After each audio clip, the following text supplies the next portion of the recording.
warahmatullahi wabarakatuh. Perkenalkan, kami dari kelompok 4. Kami bahas tentang alat indera pendengar pada manusia. Perkenalkan, saya Mardiana, NIM 2020 A1H148 sebagai pemateri pertama. Dan saya Nurul Fitri, NIM 2020 A1H150 pemateri kedua. Dan saya Yuliana Silma, NIM 2020 A1H142 sebagai pemateri ketiga. Alat indera pendengar pada manusia yaitu telinga. Telinga adalah organ pendengaran yang memiliki fungsi menangkap dan mengubah bunyi berupa energi mekanis menjadi energi elektris secara efisien dan diteruskan ke otak untuk disadari dan dimengerti. Adapun fungsi dan bagian telinga, yang pertama daun telinga yang berfungsi untuk menangkap gelombang suara. Yang kedua, lubang telinga. Lubang telinga berfungsi untuk jalan masuknya suara ke gendak telinga. Yang ketiga, terdapat 3 tulang pendengaran, yaitu martil, landasan, dan sanggurdi. Yang keempat, 3 saluran setengah lingkaran. Yang kelima, saluran eustasius untuk menyeimbangkan tekanan udara, dan gendang telinga, saluran telinga. Proses mendengar melibatkan gelombang suara yang menciptakan gerakan mekanis. Itu menyebabkan cairan di telinga bergerak bergelombang dan memicu saraf perangsang yang ditafsirkan otak sebagai suara. Telinga luar berfungsi untuk menyalurkan gelombang suara.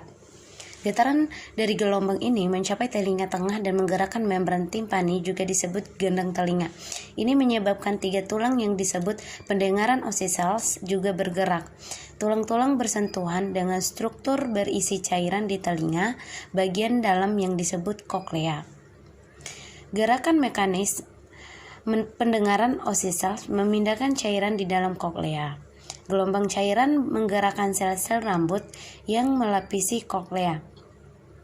Pergerakan sel-sel ini mengaktifkan sistem saraf reseptor. Sinyal dibawa melalui saraf vestibulococlear, saraf kranial 8, ke lobus terompal otak, di mana mereka ditafsirkan sebagai suara.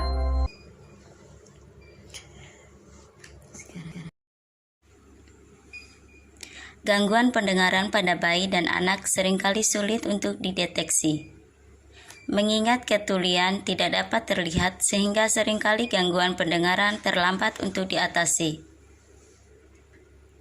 Umumnya, seorang bayi atau anak yang mengalami gangguan pendengaran lebih dahulu diketahui oleh keluarganya sebagai anak yang terlambat bicara. Awal dari proses belajar bicara terjadi pada saat lahir. Seiring bertambahnya usia bayi, ia akan melalui tahapan dalam perkembangan bicaranya. Saat bayi lahir hingga usia 2 bulan, ia hanya dapat menangis dan mengeluarkan suara seperti berkumur. Pada usia 2-3 bulan, ia sudah dapat tertawa ketika diberi mainan kesukaannya dan mengoceh tanpa arti. Saat usia 4-6 bulan, jika Anda membunyikan mainannya, ia akan menoleh ke arah sumber suara. Ia juga sudah dapat mengoceh yang bermakna.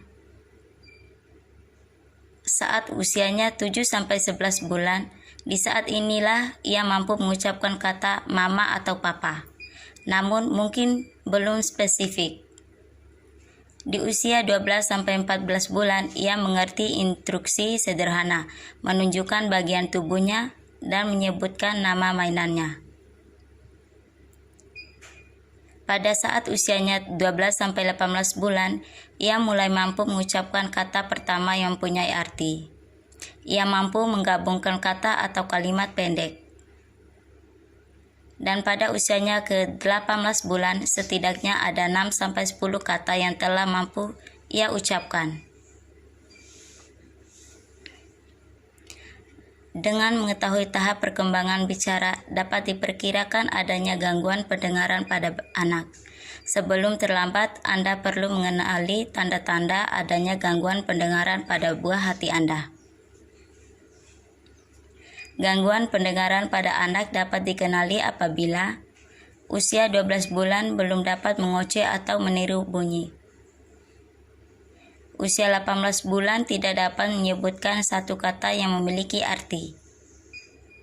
Usia 24 bulan, pembendaharaan kata kurang dari 10 kata. atau usia